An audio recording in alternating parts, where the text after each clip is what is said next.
ருத்ராட்சம் தோன்றிய கதை. புராணக் கதையின் அடிப்படையில் பரமசிவன் எல்லா உலகங்களுக்கும் அதிபதியாக தியானத்தில் அமர்ந்திருந்தார். அந்த தியானம் 1000 வருடங்கள் நீடித்தது. எந்த இயக்கமும் இல்லாமல் உலகத்தை ஆட்கொள்கின்ற அதர்மம், தீமைகள், அகங்காரங்கள் எல்லாம் கூடிக்கொண்டு பூமி பீடிக்கப்பட்டது. இந்த நிலையை பார்த்த தேவர்கள் பரமசிவனை அழைத்தனர். ஓம் பரமசிவா, எங்களது உலகங்கள் அழிந்துவிடும். உங்கள் கருணை தேவை. தியானத்தில் இருந்த சிவபெருமான் மெதுவாக விழித்தார். அவர் கண்கள் திறந்ததும் ஒரு முத்து போன்ற கண்ணீர் விழுந்தது. அந்த கண்ணீர் பூமிக்கு விழுந்த இடத்தில் ஒரு விதை உருவானது. அந்த விதையேதான் ருத்ராட்ச விதை. ருத்ராட்சம் சிவனின் கண்ணீரின் பயிர்.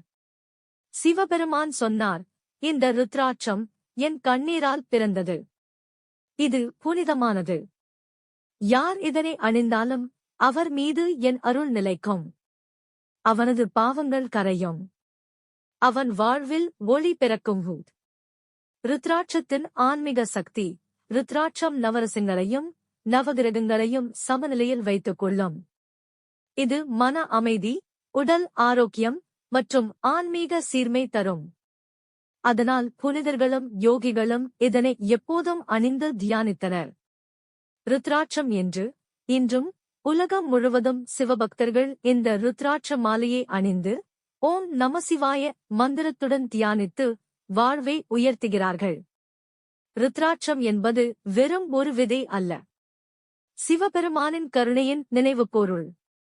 அதை மதிப்புடன் அணிந்தால் அது ஒரு வாழ்வையே மாற்றும் ஆற்றல் உடையது.